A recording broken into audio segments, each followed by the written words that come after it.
Emily, who's that that's on the floor there? That's Stan. And what's wrong with Flat Stan? He's got so hot. He's got a sore heart, so what are you doing to it? Pressing it up and upside down. Okay. Go like this. Come on!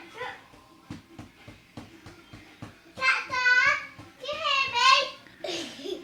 And then what do you do? What do you have to call for if Flat Stan isn't talking to you? An ambulance. And how do you, or what else can you do? You can call an ambulance or you can shout. What were you shouting? Help!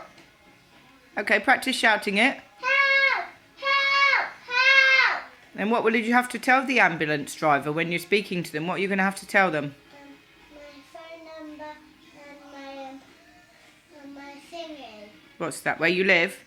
And where do you live?